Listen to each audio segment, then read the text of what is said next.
Hey everybody, it's me. Remember me? Yeah, too much more of this. You're gonna have to look on a milk carton to see where I might be. Anyway, I'm making this short video to let you guys know on the process of doing a rhetorical analysis, just in case all that reading material I gave you didn't work out. So here's what we're gonna do. First thing. So to do a rhetorical analysis, you have to have an article to analyze. And I posted a few in Google Classroom, so if you go there, you can check some of these out. The links are right here.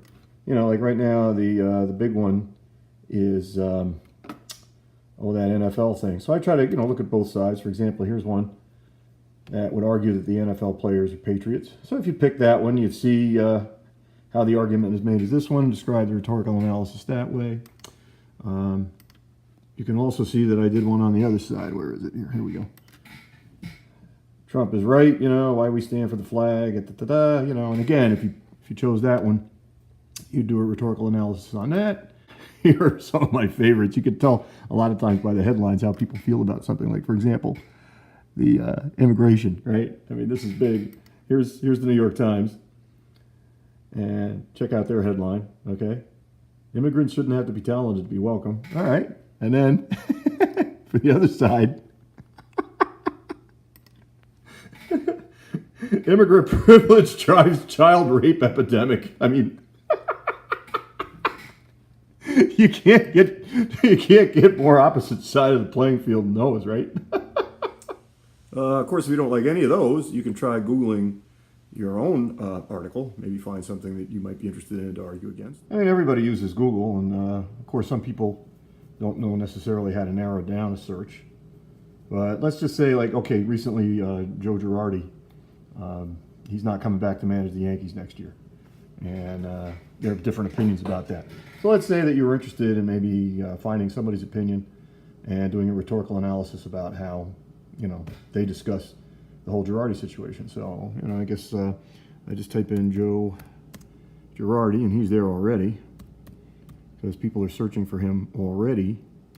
So his name comes up pretty quick in the Google thing. I don't know if you know that, but when you start typing something in Google, a lot of the early results are provided for you because it's stuff that other people have searched for. And if there are enough searches, like Joe Girardi's name goes to the top. So if you ever want to get yourself at the top of a Google list, you just got to get a bunch of your friends to just start Googling you.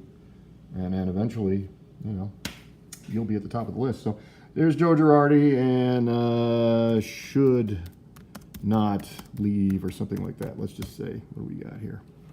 And we'll end up with, okay, Girardi's fired.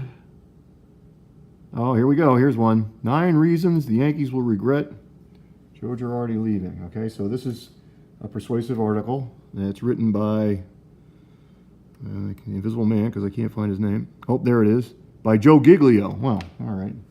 That might be Joe Girardi in disguise. I mean, you got a Joe, you've got a last name that starts with a G.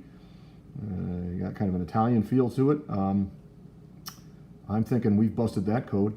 Anyway, obviously, if you read this, Giglio is going to try to convince you 9 ways why Joe shouldn't have been fired. And you can analyze the rhetorical strategies that he uses. So basically, that's the idea. And then what you'll do is you'll analyze, as I say, how the writer tries to convince you, and mention the logos or the ethos or the pathos.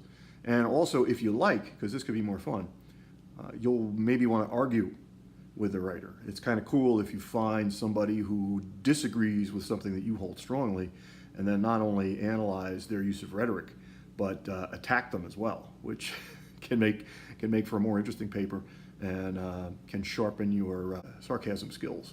So that's basically it, and I hope to see you guys soon. That's how to go about it. Thanks for tuning in.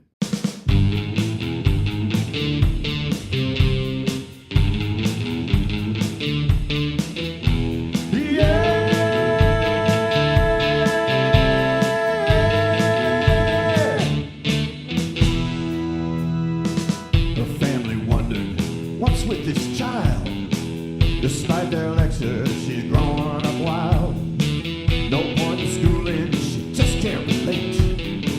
Won't play the safe game, she's gotta create.